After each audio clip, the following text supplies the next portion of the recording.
So everybody get ready for the breakthrough. I want you to look around at all the people in this room, turn around, and I want you to see if you can find one person who's exactly like you.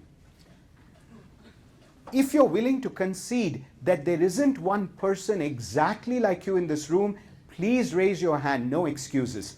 There is not one person exactly like you in this room. Excellent. If we were to look in the whole building, how many of you would agree that there isn't one person exactly like you in the whole building? Raise your hand. Okay, keep going. If you were to look all over Northeast Ohio, how many of you would agree there isn't one person exactly like you in Northeast Ohio? How many of you would agree that if you went to all the 50 states of the United States of America, you probably would not find one person exactly like you in all the 50 states of the United States of America? Raise your hand. So far, so good. If you went to all the countries of the world, how many of you would agree that it's quite possible there isn't one person exactly like you in even if you search in all the countries of the world?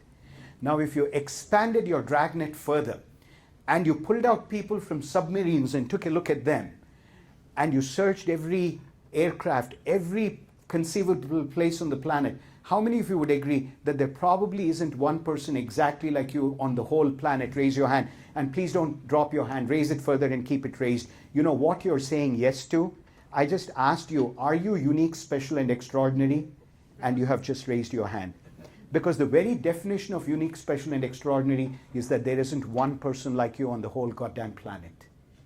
And you voted yes, which means that you are unique, special, and extraordinary. Wow. That is a very fundamental place that Osho takes you to. Because we have been programmed to believe that unique, special, and extraordinary is an accomplishment. You have to achieve it.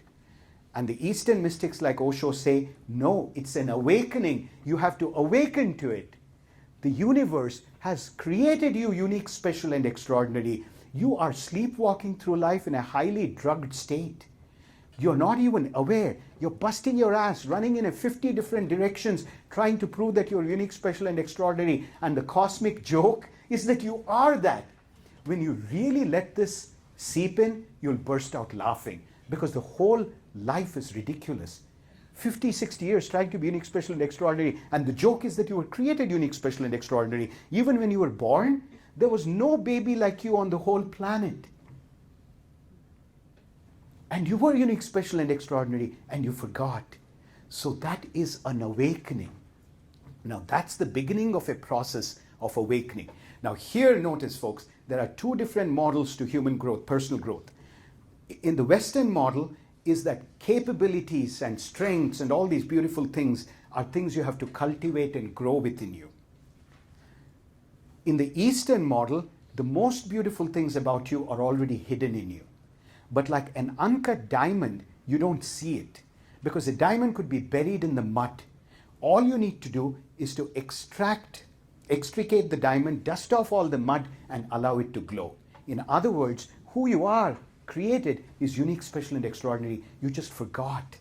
And once you can start noticing that, there's a revolution in your inner consciousness. Fall in love with yourself. How many of you would agree that on a day-to-day basis in our mundane lives, we don't regard ourselves with the appreciation and of how we are unique, special, and extraordinary? We are not walking around thinking, oh my goodness, I'm so cool.